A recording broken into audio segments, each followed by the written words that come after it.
जय हिंद। इस वीडियो आप लोग को बताने वाला हूँ कि नेक का मूवमेंट कैसे कैसे होता है।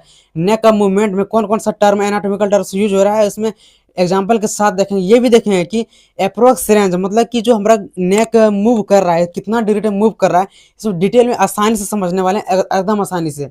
नेक या सर्वाइकल जॉइंट ऑफ मूवमेंट मतलब कि नेक या सर्वाइकल को ही नेक क्यों बोले, जैसे कि हम लोग नेक ये गर्दन है। गर्दन आप लोग को पता होगा कि जो वर्टिब्रा हम लोग को 5 पार्ट में बटा हुआ है, इस वर्टिब्रा को सबसे अपर पार्ट को बोलते हैं सर्वाइकल। यहाँ पे 7 बोन होता है सर्वाइकल। देखिए इसमें नेक के पास ही ना, इसीलिए उसको बोलते हैं नेक या सर्वाइकल जॉइंट ऑफ मूवमेंट। इसी का सर्वाइकल जॉइंट का मूवमेंट होता है, नेक भी गर्दन इसी को बोलते हैं, ठीक ना।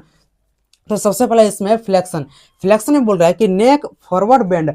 नेक फॉरवर्ड मतलब कि आगे की ओर, जैसे कि हम लोग का नेक है आगे की ओर बेंडिंग मतलब आगे की ओर झुकना, तो इसे कहते हैं फ्लेक्शन। इसमें जैसे कि देख रहे हैं बेंडिंग द हेड फॉरवर्ड।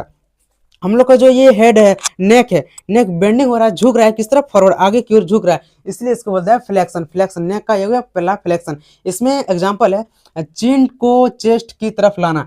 चिन मतलब कि जो हमारा के होठ का नीचे ठुड्डी है, इसको चेस्ट मतलब छाती, चिन को चेस्ट की ओर लाना, इसी को बोलते हैं फ्लेक्शन। अब इसमें अप्रोक्स रेंज कितना होता है कि जो हम लोग का गर्दन नेक आगे की ओर झुक रहा है, फॉरवर्ड की ओर कितना डिग्री झुक रहा है, तो पहला अप्रोक्स रेंज इसमें है 0 से 45 डिग्री लगभग। मतलब कि 0 से सीधा में है इस तरह 45 डिग्री लगभग, पूरा 45 डिग्री नहीं, इस तरह झुका रहे हैं तो पूरा 45 डिग्री, लगभग 45 डिग्री। अब दूसरा देखते हैं कि एक्सटेंशन। एक्सटेंशन मतलब कि नेक बैकवर्ड साइड बैकवर्ड बेंड। नेक जो है बैकवर्ड बेंड कर रहा है, जो हम लोग कभी फॉरवर्ड साइड को और फ्लेक्शन में मूव कर रहा था, तो अब इसे बैकवर्ड पीछे की ओर बेंड कर रहा है, पीछे की ओर। जैसे कि इसका है पीछे की ओर, जैसे कि बेंडिंग द हेड बैकवर्ड।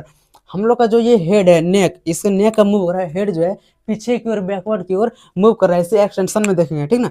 अब इसमें एग्जांपल है अपर स्काई की तरफ देखना। अपर स्काई मतलब कि इसमें बैकवर्ड साइड में, जैसे कि बैकवर्ड साइड में मूव करेंगे तो अपर ऊपर स्काई की ओर देख रहे हैं, तो इसीलिए इसको बोल रहे हैं कि अपर स्काई की तरफ देखना। इसमें अप्रोक्स रेंज कितना होता है, अप्रोक्स रेंज 0 से 45 डिग्री या 70 डिग्री तक मूव करता है। जैसे कि इसको अपर साइड को मूव करते हैं 0 से 45 डिग्री या 70 डिग्री तक मूव करता है ये। अब इसको मिटा देते हैं। अब तीसरा है लेटरल फ्लेक्शन मतलब कि साइड बेंडिंग। जैसे कि हमारा ये नेक है, लेटरल फ्लेक्शन मतलब कि लेटरल साइड इस तरह या इस तरह, मतलब कि किसी और झुकना, लेटरल फ्लेक्शन। जैसे बेंडिंग द हेड लेफ्ट या राइट। बेंडिंग को मतलब कि मुड़ना है किस तरह, लेफ्ट साइड मुड़ना है, लेफ्ट साइड मुड़ना है या राइट साइड मुड़ना है, इसको नेक को मतलब कि। अब इसमें एग्जांपल आ जाएगा ईयर को शोल्डर की तरफ झुकाना। ईयर जैसे हमारा कान है, इसको शोल्डर जॉइंट ये है, इसको इस धर झुकाना राइट साइड, या ईयर को लेफ्ट साइड मतलब कि झुकाना शोल्डर की ओर, इसमें आ जाएगा किसमें, लेटरल फ्लेक्शन में आ जाएगा। अब आप लोग के मन में सवाल होगा कि जैसे फ्लेक्शन तो कर लिए इसका इस तरह, अब यहाँ से जो एक्सटेंशन ऊपर की ओर करेंगे ये भी हो सकता है, ठीक है ना, लिखने मन करे लिख सकते हैं। तो इसका अप्रोक्स रेंज होता है 45 डिग्री लगभग। अब जैसे हम लोग स्ट्रेट में भी इस तरह नवाएंगे तो लगभग 45 डिग्री कर सकते हैं, ठीक है। जो एक्सरसाइज करता है वो कुछ भी कर सकता है, कितना भी मुड़ सकता है, ठीक ना। अब तीसरा है लेटरल फ्लेक्शन मतलब कि साइड बेंडिंग। जैसे कि हमारा का ये जो हेड है, इसको side bending, right side move कर सकते हैं या लेफ्ट साइड मूव कर सकते हैं, इसमें आ जाएगा। जैसे कि इसमें बेंडिंग द हेड लेफ्ट या राइट।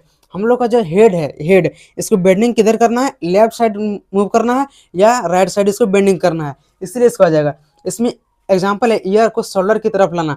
जैसे कि हमारा ये ईयर है, इसको शोल्डर की जॉइंट है इधर लाना, ये राइट साइड की ईयर को शोल्डर की ओर लाना, इसमें ये हो जाएगा कितना, लेटरल फ्लेक्शन। इसको लेफ्ट साइड भी ला सकते हैं, ईयर को शोल्डर की ओर झुका सकते हैं, बेंडिंग कर सकते हैं, ठीक है। अप्रोक्स इसका रेंज होता है 45 डिग्री। जब भी हम इसको मूव करते हैं तो 45 डिग्री से ज़्यादा नहीं कर सकते, क्योंकि ये शोल्डर जॉइंट है, ये हड्डी के अंदर नहीं घुसेगा, इसीलिए। अब चौथा है रोटेशन। रोटेशन यानी टर्निंग मतलब कि इसका टर्निंग द हेड लेफ्ट या राइट। टर्निंग मतलब कि घुमाना, इसको लेफ्ट साइड घुमाना या राइट साइड, मतलब कि हेड को जो है इसको लेफ्ट साइड घुमाना या राइट साइड घुमाना, ठीक है। इसमें एग्जांपल है साइड में किसी को देखना मतलब कि हम इस तरह स्ट्रेट में खड़े हैं, इसको लेफ्ट साइड में कोई आदमी खड़ा है तो उसको इधर करके मूव करके लेफ्ट साइड में देख रहे हैं, घुमा रहे हैं टर्निंग करके, उधर देख रहे हैं तो लेफ्ट साइड टर्निंग हुआ कि नहीं। यदि इधर कोई साइड में खड़ा है राइट साइड में, तो इधर मूव करके देखते हैं, तो इसीलिए हो जाएगा कि लेफ्ट या राइट साइड में टर्निंग करना, ठीक है। अप्रोक्स इसका रेंज होता है 70 से 90 डिग्री। जैसे इधर है ना 70 डिग्री तो हम लोग ऐसे देख लेते हैं, 90 डिग्री किसी कोई जो है पूरा सर को घुमा लेता है, इसलिए इसमें देखते हैं 70 से 90 डिग्री अप्रोक्स इसका रेंज है, ठीक है। नेक यानी सर्वाइकल जॉइंट का मूवमेंट इतना ही था, पूरा अच्छी तरह से डिस्क्राइब किया हूं, तो आप लोग को समझ आया तो वीडियो को लाइक और सब्सक्राइब करके हमारे साथ जुड़ जाएं। तो अगले पार्ट में किस टॉपिक पर वीडियो चाहिए कमेंट में बताएं और सब्सक्राइब करके हमारे साथ जुड़ जाएं। Thank you.